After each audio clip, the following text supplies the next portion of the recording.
In the autumn of 1665, when the Great Plague had seized London in its merciless grip and the city's inhabitants shuttered themselves behind doors marked with red crosses and desperate prayers scrawled in chalk, a Jesuit scholar named Athanasius Kircher descended into the catacombs beneath Rome with a primitive microscope clutched in his trembling hands,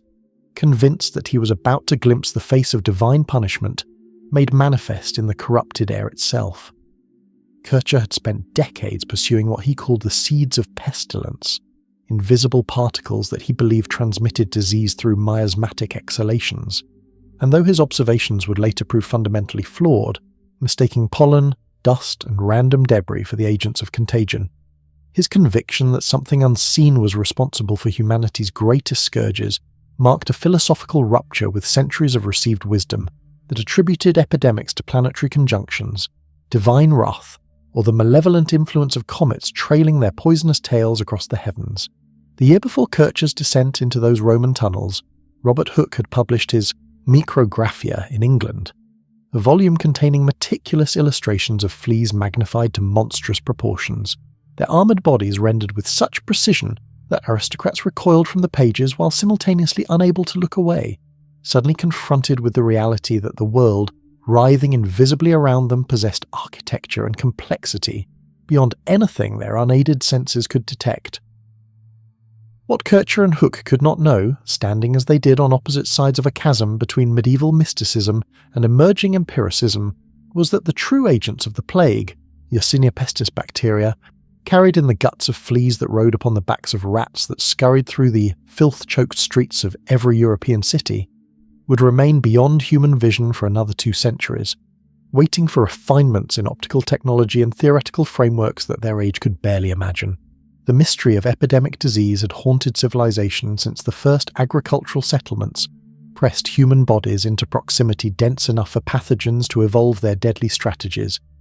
But for millennia the patterns of contagion seemed to mock human reason, striking down the pious while sparing the debauched, devastating one household, while leaving its immediate neighbour untouched, appearing and vanishing according to rhythms that resisted every attempt at prediction or control. In Athens during the Peloponnesian War, Thucydides had observed the great plague that killed Pericles himself, and noted with a historian's precision that those who nursed the sick often fell ill themselves, while those who survived the disease seemed protected from subsequent infection, recognizing in his 5th century way something fundamental about the nature of contagion and immunity that would not be properly understood until Louis Pasteur and Robert Koch transformed these observations into germ theory more than 2,000 years later. The intervening centuries had filled this gap in understanding with increasingly elaborate theoretical structures, the galenic humours that required balancing through bloodletting and purging, the astrological influences that sent physicians consulting ephemerides before prescribing treatments, the doctrine of signatures suggesting that walnuts cured brain ailments because they resembled the organ in question, each framework achieving just enough apparent success through random correlation or the body's own healing capacities to sustain belief across generations of practitioners who staked their reputations and their patients' lives on principles that were, from a modern microbiological perspective, utterly disconnected from the actual mechanisms of disease. By the time Ignaz Semmelweis walked through the wards of Vienna's General Hospital in 1847, the mystery of childbed fever had become a source of such dread that women begged to be admitted to the midwife-staffed second clinic rather than the physician-staffed first clinic, where mortality rates sometimes exceeded 30% and a diagnosis of puerperal fever amounted to a death sentence delivered in the form of fever, spreading peritoneal inflammation and delirium that carried new mothers from the joy of delivery to the grave within days. Semmelweis, a Hungarian physician whose obsessive personality and inability to navigate institutional politics would eventually destroy him, noticed something that should have been obvious but had remained invisible to generations of medical men. The first clinic was staffed by doctors and medical students who spent their mornings performing autopsies in the pathology laboratory before moving directly to the maternity ward, while the second clinic employed midwives who had no such autopsy duties and whose patients consequently survived at dramatically higher rates. The connection that Semmelweis drew, that cadaveric particles adhered to the hands of physicians and were transferred to the living tissue of labouring women, violated the prevailing medical understanding of disease transmission, and implicitly accused the medical profession itself of murdering its patients through ignorance, a suggestion so professionally and psychologically intolerable that when Semmelweis instituted mandatory hand-washing with chlorinated lime solution, and mortality rates in his ward plummeted to less than 2%, his colleagues responded not with gratitude but with hostility, mocking his obsession with cleanliness and eventually driving him from Vienna altogether. The tragedy of Semmelweis lay not merely in his personal destruction. He would die in 1865 in an asylum, possibly from septicemia caused by beatings from guards, a cruel irony for a man who had fought sepsis his entire career, but in the fact that he had identified the correct solution to a mystery while working from an incomplete and partially incorrect theoretical framework, believing in the cadaveric particles hypothesis rather than understanding the role of bacteria, which meant that even though his intervention worked spectacularly well, he could not adequately explain why to a medical establishment that demanded theoretical coherence before accepting empirical results. The scaffolding of wrong theory supporting correct practice appeared throughout the history of science's engagement with nature's mysteries, creating a peculiar archaeology of knowledge in which successive layers of understanding built upon foundations that were simultaneously essential and fundamentally misconceived. When Edward Jenner inoculated 8-year-old James Phipps with material from a cowpox lesion on the hand of milkmaid Sarah Nelmes in 1796, he was acting on folk wisdom that milkmaids who contracted cowpox seemed protected from the far deadlier smallpox, but his conceptual framework for why this should be the case drew on ideas about disease that would be completely overturned within a century. He could not have conceived of viruses as obligate intracellular parasites or understood the immune system's capacity to generate specific antibodies against foreign antigens, yet his empirical intervention would eventually lead to the only complete eradication of a human disease in history when smallpox was declared extinct in 1980. The mystery that Jenner addressed had been one of the most terrible facing humanity. Smallpox killed perhaps 30% of those infected, left survivors scarred and often blind, and struck across all social classes with such regularity that people divided their lives into before and after the disease, with infection considered so inevitable that some parents delayed naming children until they had survived the pox. The practice of variolation, deliberately infecting people with material from mild smallpox cases to provide protection, had been imported to Europe from the Ottoman Empire and China, where it had been practiced for centuries, brought to England's attention partly through the advocacy of Lady Mary Wortley Montagu, who had observed the practice in Constantinople, where her husband served as ambassador, and who had her own children inoculated despite the scandal and resistance from medical authorities who resented an aristocratic woman, presuming to understand preventive medicine better than trained physicians. The gendered dimensions of medical knowledge and the systematic exclusion of women from formal scientific education meant that countless observations accumulated by midwives, herbalists, and healers working at the boundaries between folk practice and learned medicine were dismissed or appropriated without credit, creating gaps in the historical record that obscured how empirical knowledge about the natural world actually circulated and accumulated across social hierarchies that institutional science later pretended it had always transcended. When William Harvey published De Motu Cordis in 1628, demonstrating through elegant dissections and experiments that the heart functioned as a pump circulating blood through a closed system rather than blood being continuously produced by the liver and consumed by tissues as Galenic physiology maintained, he was resolving a mystery that had persisted for nearly 1500 years, but his work built upon observations and techniques developed in the Islamic world during the centuries when European medicine had stagnated. Ibn al-Nafis had described pulmonary circulation in the 13th century, and Harvey's teacher Hieronymus Fabricius had studied anatomy at Padua, where medical knowledge from Arabic sources had been preserved and transmitted even as its origins were systematically erased from the narratives that early modern European physicians told about their own intellectual genealogies. The resistance that Harvey faced was less about empirical evidence. His demonstrations were compelling to anyone willing to observe them, than about the massive theoretical restructuring his discovery demanded, requiring physicians to abandon not merely specific claims about blood movement, but an entire ontological framework in which the human body mirrored cosmic hierarchies, and natural philosophy remained fundamentally Aristotelian in its commitment to teleological explanation and qualitative rather than quantitative analysis, the mystery of how bodies worked, how they fell ill, and how they might be healed had been entangled since ancient times, with questions about the nature of life itself, the relationship between matter and spirit, and the extent to which living processes could be understood through the same mechanical principles that governed the motion of planets and the fall of objects under gravity. When Luigi Galvani made dead frogs' legs twitch by applying electrical current in his Bologna laboratory in 1780, he believed he had discovered animal electricity, a vital force distinct from the common electricity being investigated by natural philosophers across Europe, and the spectacular public demonstrations of reanimated corpses that his nephew Giovanni Aldini would later perform, making executed criminals' faces contort and limbs gesture in grotesque parodies of life, seemed to confirm that electricity might be the very essence of vitality, the divine spark that separated the living from the dead. Alessandro Volta's demonstration that the electrical effects Galvani observed could be produced by the contact of dissimilar metals without any animal tissue present appeared to refute the vitalist interpretation,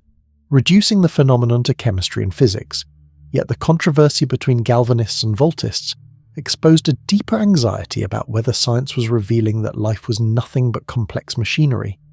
an implication that violated religious doctrine and offended human dignity in ways that made empirical resolution of the dispute insufficient for settling the emotional and philosophical stakes involved. Mary Shelley's Frankenstein, published in 1818 when she was barely 20 years old, captured these anxieties in narrative form, her creature literally animated by galvanic electricity, while the novel itself explored the hubris of believing that scientific knowledge alone, divorced from moral wisdom and social responsibility, could safely plumb the mysteries of life and death. The question of what differentiated living from non-living matter drove 19th century chemistry into increasingly sophisticated analysis of organic compounds, initially operating under the assumption that substances produced by living organisms required some vital force that could not be replicated in laboratory glassware through ordinary chemical reactions. When Friedrich Wöhler synthesized urea from inorganic starting materials in 1828, heating ammonium kyanate and obtaining a compound identical to that found in urine, he dealt a significant blow to vitalism by demonstrating that at least some organic molecules could be produced without any involvement of living processes, yet the full dissolution of the boundary between organic and inorganic chemistry would take decades more of work, with each synthesis of a previously biological molecule, acetic acid, tartaric acid, glucose, chipping away at the theoretical edifice that maintained life existed in a separate ontological category from mere matter. The synthesis of organic compounds in turn enabled new questions about how the extraordinary complexity of living organisms arose from chemical constituents, leading to investigations of fermentation, putrefaction, and the processes by which organic matter transformed under various conditions, mysteries that had enormous practical implications for industries ranging from brewing and winemaking to food preservation and textile production, meaning that abstract theoretical questions about the nature of life had immediate economic consequences for the industrial societies of Europe and North America. Louis Pasteur entered this landscape in the 1850s, not as a physician or biologist, but as a chemist, investigating why some batches of beetroot alcohol produced in French distilleries spoiled while others proceeded normally, a seemingly mundane industrial problem that would lead him toward discoveries that revolutionized medicine, public health, and fundamental understanding of how life propagated itself. Pasteur's investigation of fermentation challenged the prevailing chemical theory, that it resulted from the spontaneous decomposition of organic matter, with the yeast observed in fermenting liquids dismissed as byproducts rather than causes of the transformation. Justus von Liebig, the most prominent chemist of the era, had argued that fermentation was fundamentally a chemical process analogous to catalysis, requiring no living organisms for its completion. Through meticulous microscopic observation, Pasteur demonstrated that different microorganisms produced different fermentation products, that living yeasts were essential for alcoholic fermentation, and that bacterial contamination caused the souring and spoiling that plagued industrial production. But his claims required him to engage with a controversy that had raged for centuries: whether life could arise spontaneously from non-living matter, or whether all living things necessarily descended from previous living things. The doctrine of spontaneous generation had ancient pedigrees. Aristotle had described it, and countless observers claim to have witnessed maggots arising from rotting meat, mice from grain, and microorganisms from sterilized infusions, while the opposing view, that life only begat life, seemed to require either accepting that microorganisms had always existed everywhere in numbers beyond comprehension, or believing that God continuously created new life, neither of which was theoretically comfortable for 19th century naturalists trying to establish science as an autonomous domain of knowledge production, independent of theological authority. Francesco Redi had challenged spontaneous generation in the 17th century by showing that maggots did not appear on meat protected from flies, but opponents argued that his sealed containers prevented the access of air, which might be necessary for spontaneous generation to occur. And indeed, when Lazzaro Spallanzani repeated the experiments in the 18th century with sealed flasks of broth that he boiled to sterilize them, critics claimed that the boiling process destroyed the vegetative force in the air required for spontaneous generation, making his experiments uninformative about what happened under natural conditions. The theoretical impasse persisted until 1859, when the French Academy of Sciences offered a prize for experiments that would definitively resolve the question, and Pasteur's famous swan neck flask experiments provided an answer so elegant that it immediately became canonical in the history of science. By heating broth in flasks with long S-curved necks that remained open to air but trapped airborne particles in the curves, he demonstrated that the sterilized broth remained free of microbial growth indefinitely until the neck was broken or the flask tipped to allow liquid to contact the contaminated neck, proving that microorganisms in the air, not spontaneous generation or vital forces, were responsible for the appearance of life in previously sterile organic infusions. Pasteur's victory in the spontaneous generation debate, formalized when he won the Alhambra Prize in 1862, had profound implications beyond settling an abstract biological question. It meant that disease-causing microorganisms did not arise spontaneously from corrupted bodily fluids or miasmatic air, but had to be transmitted from external sources, which meant that preventing transmission could prevent disease, a conceptual framework that made possible the entire edifice of modern public health and infectious disease control. The germ theory of disease that emerged from Pasteur's work, combined with Robert Koch's development of techniques for isolating and identifying specific bacterial pathogens in the 1870s and 1880s, finally resolved mysteries that had generated countless competing explanations across millennia of medical theorizing. Cholera, anthrax, tuberculosis, and other major killers could be linked to specific microorganisms whose life cycles, transmission routes, and vulnerabilities to intervention could be systematically studied and ultimately controlled. Koch's postulates, the criteria he established for proving that a particular microorganism caused a particular disease, brought a methodological rigor to medical microbiology that transformed it from a collection of suggestive observations into a mature science capable of making reliable predictions and guiding effective interventions.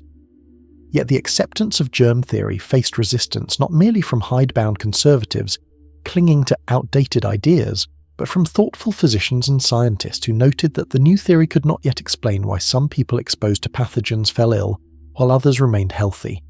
why diseases varied in severity across different populations, or how epidemics waxed and waned according to patterns that seemed only partially related to the presence or absence of the causative microorganism. The concept of immunity, the recognition that previous infection or deliberate immunization could provide protection against subsequent disease, had been empirically demonstrated long before anyone understood the mechanisms involved, and the development of immunology as a discipline required discoveries about blood cells, antibodies, and the extraordinarily complex signaling networks that coordinate the body's responses to foreign invaders, work that would extend well into the 20th century and remains an active research frontier today. While microbiologists were unveiling the previously invisible world of bacteria and protozoa, geologists were engaged in an equally revolutionary confrontation with mysteries that had been explained for centuries through frameworks that assumed the Earth was approximately 6,000 years old, created in essentially its present form, and shaped primarily by the catastrophic intervention of divine power in events like the biblical flood. The presence of marine fossils on mountaintops, the existence of vast sedimentary rock formations whose deposition would seem to require enormous spans of time, and the evidence of extinct species preserved in stone had generated explanations ranging from the claim that fossils were mere sports of nature, mineral formations that coincidentally resembled living things, to elaborate catastrophist theories positing successive creations and destructions of life on Earth, each framework attempting to reconcile empirical observations with theological commitments and the broader assumption that the Earth provided a stable stage for the human drama, rather than being itself dynamic and subject to transformations on scales that dwarfed human history. James Hutton's recognition in the late 18th century that the Earth's features could be explained by processes still observable in the present — erosion, sedimentation, volcanic activity — operating over immense periods of time, suggested that the planet was vastly older than biblical chronology allowed, and that its history consisted not of catastrophic ruptures, but of gradual transformation through the same natural laws that operated in the present, a principle that came to be known as uniformitarianism, and that his champion Charles Lyell would elaborate in the monumentally influential Principles of Geology, published in the 1830s. The mystery of the Earth's age connected intimately with the mystery of how the extraordinary diversity of life had arisen, whether species were fixed and unchanging since creation, or whether they had somehow transformed over time, and the fossil record that geologists were painstakingly documenting revealed a clear pattern of simpler organisms in older rocks and increasing complexity in more recent formations, with entirely different assemblages of species characterizing different geological periods, and with some species appearing, persisting for millions of years, and then vanishing from the record entirely, replaced by similar but distinct forms that suggested descent with modification rather than independent creation. Jean-Baptiste Lamarck had proposed in the early 19th century that organisms evolved through the inheritance of acquired characteristics, that giraffes stretched their necks reaching for high leaves and passed their elongated necks to their offspring, a mechanism that seemed intuitive and that explained both the adaptation of organisms to their environments and the progressive complexity that the fossil record appeared to document. But Lamarck's theory suffered from the fatal flaw that acquired characteristics did not seem to be inherited. The children of blacksmiths were not born with unusually muscular arms, and rabbits whose tails were cut off for generations continued to produce offspring with normal tails. Charles Darwin's years aboard the Beagle from 1831 to 1836, sailing around the world and observing the geographic distribution of species, the relationship between living forms and fossil species in the same regions, and especially the variation among similar species on different islands of the Galapagos archipelago, convinced him that species were not fixed but had evolved from common ancestors. Yet the mechanism by which this evolution occurred remained mysterious to him until he encountered Thomas Malthus's essay on the principle of population, and recognized that the struggle for existence in the face of limited resources provided a selective pressure that would favor individuals with advantageous variations, leading those variations to increase in frequency across generations. Darwin delayed publishing his theory for more than 20 years, accumulating evidence and refining his arguments while quietly corresponding with other naturalists and breeding pigeons in his garden to demonstrate the power of selection to generate dramatic morphological changes within species.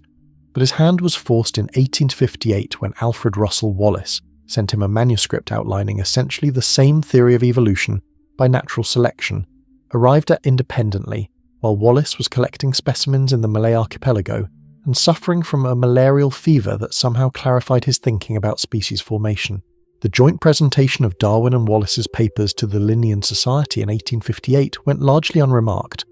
The Society's president would later comment that the year had not been marked by striking discoveries. But when Darwin published On the Origin of Species in 1859, the response was immediate and explosive,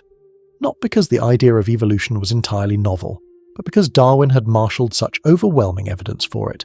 and had provided a mechanism, natural selection, that did not require divine intervention or mystical vital forces, and that potentially applied to humans as much as to barnacles and orchids, implications that Darwin himself would make explicit only in 1871 with The Descent of Man. The mystery of how the intricate adaptations of living organisms arose, how the eye developed its extraordinary optical properties, or how the wings of bats, birds and insects converged on the solution of powered flight through entirely different anatomical modifications, had long been cited as evidence of divine design, with William Paley's watchmaker analogy that just as finding a watch implies a watchmaker, finding complex adaptations in nature implies an intelligent designer. serving as the definitive statement of the argument from design that natural theology had elevated to near dogma in Anglo-American scientific and religious culture. Natural selection offered an alternative explanation that was simultaneously more powerful and more disturbing. Complex adaptations could arise through the accumulation of small, random variations across vast spans of time, with the appearance of design emerging from a process that was entirely mindless, driven by differential reproductive success rather than purposeful planning, and operating through waste and suffering on scales that seemed incompatible with benevolent creation. Darwin himself was haunted by the image of wasps that laid their eggs in living caterpillars so that the larvae could eat their host from the inside, and the cruelty and inefficiency of nature troubled him deeply, even as he recognized that these features were exactly what his theory predicted. The resistance to Darwinian evolution came not primarily from empirical inadequacies in his evidence. The critics rightfully noted that the fossil record contained gaps, and that the mechanism of inheritance was entirely unknown in Darwin's time. Gregor Mendel's work on pea plants establishing the particulate nature of inheritance was published in 1866 but remained obscure until its rediscovery in 1900, but rather from the implications of the theory for human uniqueness and dignity, for moral philosophy grounded in divine law, and for the entire cosmological framework that placed humanity at the centre of creation's purpose. Thomas Henry Huxley's famous debate with Bishop Samuel Wilberforce in 1860 has been mythologized as a simple clash between science and religion, with Huxley defending empirical truth against dogmatic obscurantism. But the actual controversy was far more complex, involving questions about the scope and limits of scientific explanation, the relationship between physical and moral truth, and whether accepting human descent from earlier primates necessarily entailed materialism, determinism, and the dissolution of ethical constraints that religious conservatives feared would follow from dethroning humanity from its privileged position in nature. The mystery of inheritance, of how traits passed from parents to offspring, and why children resembled their parents while also exhibiting novel characteristics, had been recognized since antiquity, but remained theoretically intractable despite its obvious practical importance for agriculture and animal husbandry. Farmers had been selectively breeding crops and livestock for millennia, without understanding the underlying mechanisms, working from empirical rules that were effective but unexplained. Mendel's experiments with pea plants in the monastery garden at Brno represented a radical methodological departure from previous approaches. Rather than studying overall resemblance between parents and offspring, he focused on discrete traits that appeared in either-or fashion. He counted large numbers of offspring to establish quantitative ratios, and he carried his experiments across multiple generations to reveal patterns that would have been invisible in single-generation studies, discovering that traits were controlled by paired factors, what we now call genes, that separated during reproduction and recombined in predictable ratios. The fact that Mendel's work was ignored for 35 years after publication in 1866 reflects not the blindness or stupidity of his contemporaries, but rather the disjunction between his mathematical, experimental approach and the descriptive, morphological tradition that dominated biology in his era, combined with the reality that he published in an obscure journal and that his results seemed most relevant to plant hybridization, a specialized field, rather than to the grand theoretical questions about evolution and heredity that occupied the attention of leading naturalists. When Mendel's laws were rediscovered simultaneously by three different botanists in 1900, Hugo de Vries in the Netherlands, Karl Correns in Germany, and Erich von Tschermak in Austria, the scientific landscape had changed sufficiently that the significance of his findings was immediately recognized, though the integration of Mendelian genetics with Darwinian evolution would require decades of theoretical work to reconcile the apparently discontinuous variation that Mendel's discrete factors suggested with the continuous variation that natural selection seemed to require. The mystery of what these inherited factors actually were, where they resided in the cell and how they exerted their effects on development and physiology, drove the emergence of genetics as an experimental science in the early 20th century, with Thomas Hunt Morgan's work on fruit flies at Columbia University establishing that genes were arranged linearly on chromosomes and that their physical proximity affected the likelihood of their being inherited together, findings that transformed genetics from abstract mathematical ratios to concrete physical entities that could be mapped and eventually manipulated. The chemical nature of genes remained uncertain, until the 1940s and 1950s, with most scientists assuming that proteins, with their greater chemical complexity, were more likely to carry hereditary information than the seemingly monotonous nucleic acids composed of only 4 different bases. But a series of elegant experiments, Oswald Avery's demonstration in 1944 that DNA from virulent bacteria could transform non-virulent strains, Alfred Hershey and Martha Chase's 1952 proof that bacteriophages inject their DNA but not their protein into bacteria, established that DNA was indeed the genetic material. The race to determine DNA structure, culminating in James Watson and Francis Crick's 1953 double helix model, built upon Rosalind Franklin's X-ray crystallography data that she had not authorized them to use, finally revealed how genetic information could be stored in the sequence of nucleotide bases, and how that information could be replicated through the separation of the 2 strands and the synthesis of complementary strands, solving at a molecular level the ancient mystery of how, begets, while also allowing for variation through changes in the base sequence. The century from 1850 to 1950 had thus witnessed the resolution of what had been considered the deepest mysteries facing natural philosophy: the nature of disease, the age and history of the earth, the origin and diversity of life, and the mechanism of heredity. Through a combination of technological innovation, enabling observation at previously inaccessible scales, methodological refinements that allowed quantitative analysis and controlled experimentation, and theoretical frameworks that unified disparate observations into coherent explanatory systems. Yet each resolution opened new mysteries that were often more profound than those they had solved. Understanding that infectious diseases were caused by microorganisms raised the question of how the immune system distinguished self from non-self and coordinated its responses to pathogens, a question that led to the discovery of antibodies, T cells, B cells, and the extraordinarily complex networks of cellular signaling that occupy contemporary immunology. Recognizing that species evolved through natural selection created the problem of explaining how complex organs and behaviors could arise through the accumulation of small changes when intermediate forms seemed unlikely to be functional or advantageous.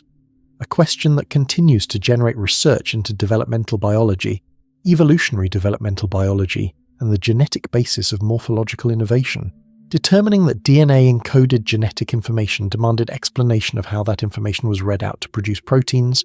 how gene expression was regulated so that different cell types with identical DNA could produce different proteins, and how the one-dimensional information in DNA specified the 3-dimensional structure and function of organisms, questions that spawned molecular biology, genomics, and systems biology as distinct research programs. The mystery of spontaneous generation, which Pasteur had seemingly resolved definitively in the 1860s by demonstrating that microorganisms did not arise from sterile organic matter,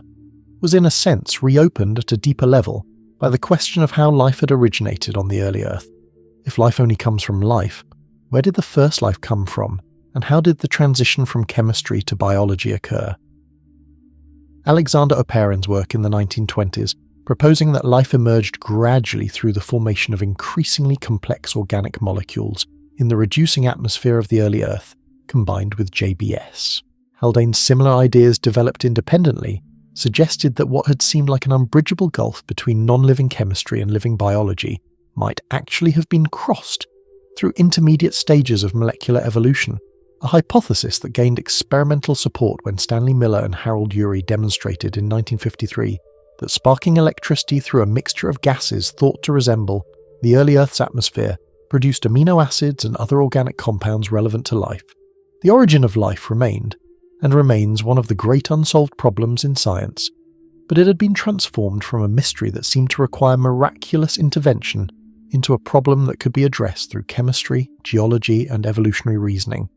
even if the specific pathway remained obscure and perhaps irretrievable, given that the evidence had been erased by billions of years of geological recycling and biological modification of the planet. The mystery of consciousness, of how subjective experience arises from the physical processes of the brain, had been excluded from scientific investigation for much of the 19th and 20th centuries, precisely because it seemed irreducible to mechanistic explanation. René Descartes had located consciousness in an immaterial soul that interacted with the body through the pineal gland, and even as dualism became less philosophically respectable, the so-called hard problem of consciousness, explaining why there is something it is like to be a human or a bat or, presumably, any creature with sufficient neural complexity, resisted the approaches that had been so successful in explaining other biological phenomena. Yet the accumulation of evidence from neuroscience, psychology, and cognitive science gradually demonstrated that specific aspects of consciousness — perception, memory, attention, decision-making — correlated with activity in particular brain regions and neural circuits. That damage to these regions produced predictable alterations in conscious experience, and that the unity and continuity of consciousness that we take for granted is actually constructed from parallel processing streams that only sometimes achieve integration, as revealed by studies of split-brain patients whose severed corpus callosum prevented communication between hemispheres, and who exhibited bizarre dissociations between what their left and right hands knew and did. The question of whether explaining the neural correlates of consciousness amounts to explaining consciousness itself remains philosophically contentious, but the mystery has been transformed from one that seemed entirely beyond scientific approach into one where empirical investigation continually reveals new structure and mechanism, even if the ultimate nature of subjective experience continues to resist full reduction to third-person objective description. The great mysteries that science explained between the 17th and 20th centuries shared certain common features that illuminate both the nature of scientific progress and the reasons why these particular questions had resisted solution for so long, despite their obvious importance and despite the attention of countless intelligent observers across centuries.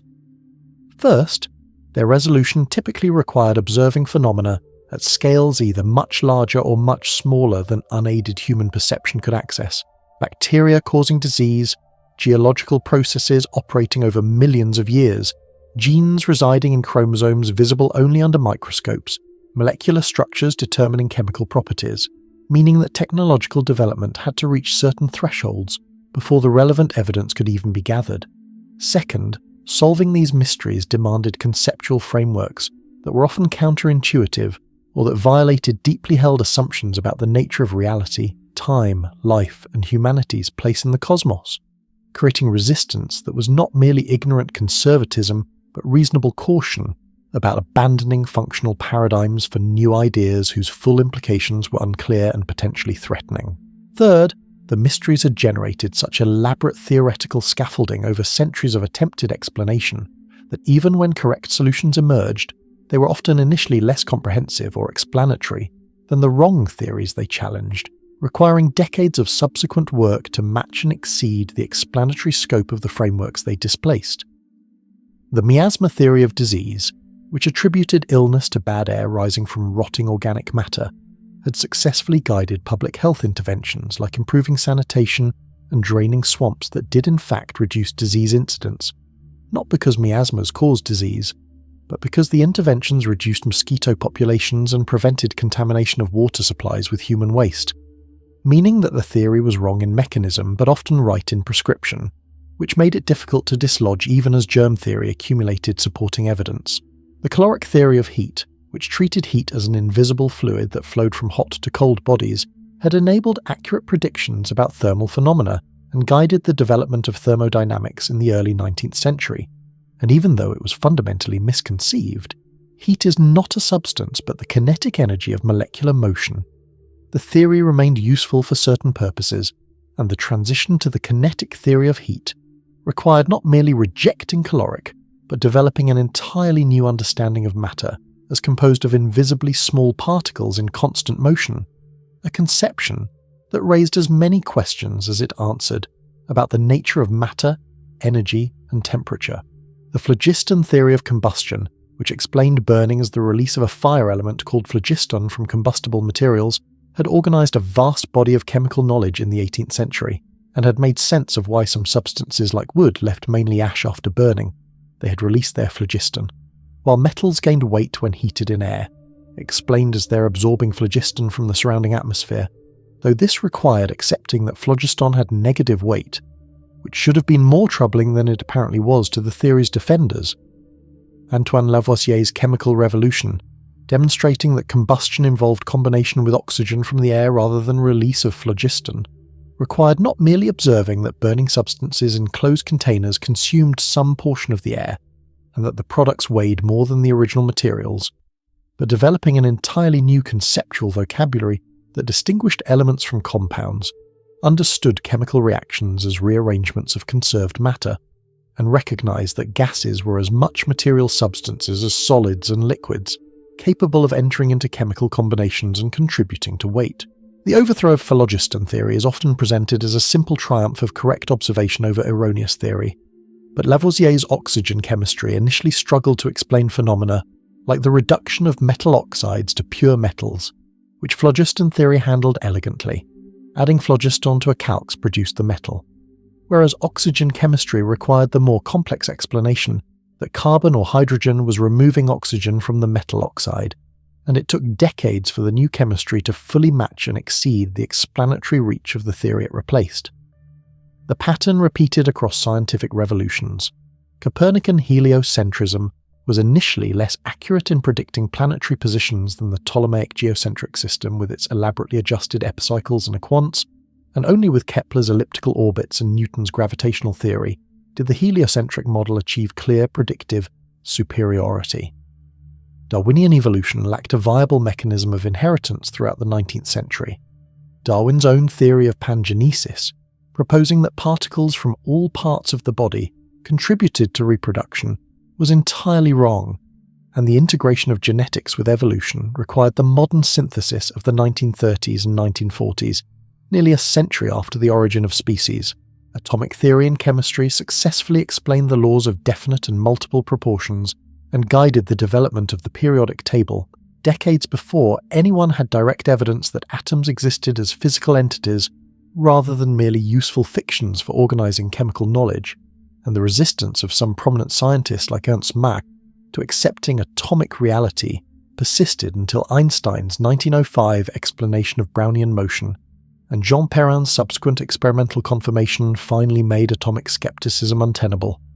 These examples demonstrate that the resolution of scientific mysteries rarely involved simple revelation of truth previously obscured by ignorance or superstition, but rather required the gradual construction of new, conceptual and technological infrastructures that made different kinds of questions askable and different kinds of answers acceptable, a process that necessarily operated on generational timescales, because it required not merely convincing existing practitioners, but training new generations of students in different methods, different standards of evidence, and different ontological commitments about what kinds of entities existed and what kinds of explanations counted as satisfactory. The sociological and institutional dimensions of scientific change mattered as much as the intellectual and empirical dimensions.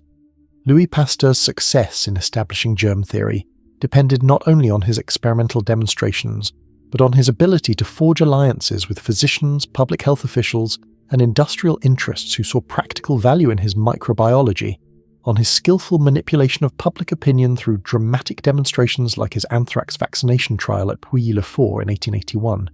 where he successfully predicted which sheep would live and which would die,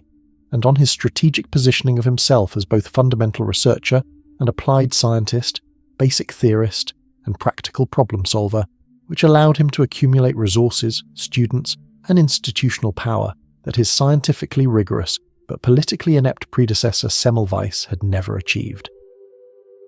The transformation of alchemy into chemistry illustrates how the boundary between mystery explained and mystery remaining depends on what counts as explanation and what aspects of natural phenomena demand understanding. Alchemists had successfully developed distillation, crystallization, and various chemical processes that produced useful products, and their practical knowledge was often excellent, even though their theoretical understanding was hopelessly entangled with mysticism, astrology, and spiritual transformation. The early modern chemists who transformed alchemy into a science did not simply discover that transmutation of base metals into gold was impossible and move on. Rather, they gradually shifted focus from transmutation to analysis, from seeking the philosopher's stone to identifying elements and understanding their combinations, from mystical processes requiring spiritual purification of the experimenter to reproducible procedures that any trained operator could perform regardless of their moral state. This shift involved changing what counted as a legitimate question, from how can we achieve perfection of matter to what are substances composed of and how do they interact, and this reframing made certain problems solvable that had been intractable under the old framework, while rendering other questions illegitimate or meaningless rather than answered. The mystery of how species could be perfectly adapted to their environments had been answered within natural theology through divine design, and this answer was satisfying because it connected biological observation to broader questions of purpose, meaning, and humanity's relationship to the Creator, whereas Darwinian evolution answered the question of adaptation through natural selection, but in doing so dissolved the connection to purpose and meaning, explaining adaptation as the result of differential reproductive success in past environments, rather than as fulfillment of divine plan. The explanatory superiority of evolution lay in its ability to account for imperfect adaptations, vestigial structures, biogeographic patterns, and the fossil record's pattern of descent with modification, none of which made sense under special creation. But this superiority came at the cost of comfort and meaning, which explains why evolution remains controversial outside science, in ways that germ theory or atomic theory do not.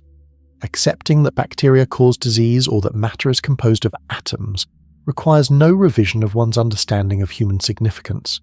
but accepting that humans evolved through the same undirected processes as tapeworms, and bacteria challenges religious anthropology in ways that many people find intolerable regardless of evidence. The mysteries that science explained were thus often replaced not by simple answers, but by new frameworks that dissolved the original question, while opening entirely new domains of investigation. A pattern that suggests explanation in science means something different from providing satisfying answers to pre-existing questions, and instead involves reconstructing the questions themselves in terms that make systematic investigation possible. The mystery of what heat is was not exactly answered so much as transformed. Heat turned out not to be a thing at all, but rather a process. The transfer of energy between systems, and temperature measured the average kinetic energy of molecular motion, which meant that asking, "What is heat?" was like asking, "What is running?" It's what molecules do, not what they contain. The mystery of what life is similarly transformed from a question about vital forces or essential properties into questions about metabolism, reproduction, evolution, and information processing. And while we can now explain how these processes work in mechanistic terms, whether this amounts to explaining life depends on whether one accepts that life is nothing but these processes, or whether something essential remains unexplained, a philosophical question rather than an empirical one. The role of mathematics in transforming mysteries into soluble problems deserves emphasis because many of the great scientific explanations involved finding ways to quantify phenomena that had previously been treated only qualitatively, making them subject to mathematical analysis and precise prediction. Galileo's insistence that the book of nature was written in the language of mathematics was not merely philosophical preference, but methodological necessity, because measuring falling bodies and projectile motion allowed him to discover the mathematical relationships that Newton would later derive from fundamental principles. The mystery of planetary motion had resisted solution for millennia, partly because attempts to explain it verbally or through qualitative models could always be adjusted to accommodate new observations without becoming more accurate or predictive, whereas Kepler's mathematical laws of planetary motion made precise predictions that could be tested and that revealed when the laws failed or required refinement, and Newton's synthesis showing that celestial and terrestrial motion obeyed the same mathematical laws of gravitation and motion unified previously separate domains, and demonstrated that mathematical description could achieve explanatory depth that verbal theorizing could not match. The increasing mathematization of science created new barriers to understanding, even as it enabled new explanatory power.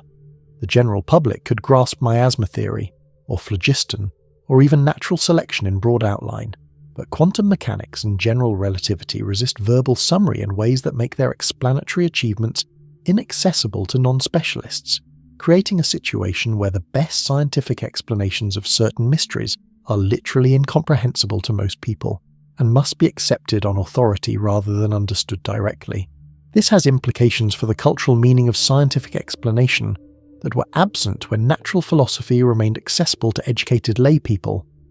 When the mysteries of chemistry and geology and evolution could be followed through careful reading and thought, their resolution engaged broad publics and reshaped religious and philosophical discourse.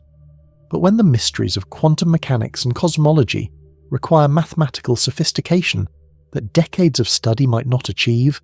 their resolution remains confined to specialist communities, while popular understanding relies on metaphors and analogies that often mislead as much as they illuminate. The mystery of lightning and electricity, which had terrified and fascinated humans since antiquity, was brought into the domain of scientific explanation through Benjamin Franklin's dangerous kite experiment in 1752, demonstrating that lightning was electrical in nature. But this explanation raised the new question of what electricity itself was, leading to centuries of investigation into electrical phenomena. The discovery that matter itself was electrical in nature, with atoms composed of positively charged nuclei and negatively charged electrons. The development of quantum mechanics to explain atomic structure and chemical bonding, and ultimately the recognition that electromagnetism was one of the fundamental forces of nature, unified with the weak nuclear force in the electroweak theory that formed part of the standard model of particle physics. What began as explaining a mysterious atmospheric phenomenon ended by revolutionizing our understanding of matter, energy, and the fundamental structure of reality, demonstrating that scientific explanation characteristically extends far beyond its initial target and generates cascading consequences across multiple domains of knowledge. The mysteries that medieval and early modern natural philosophers had considered most fundamental, what the world was made of, how motion occurred,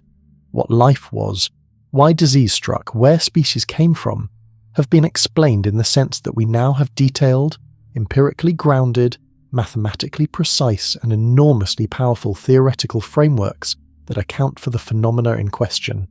and that enable us to predict, control, and manipulate nature in ways that would have seemed miraculous to observers from earlier centuries.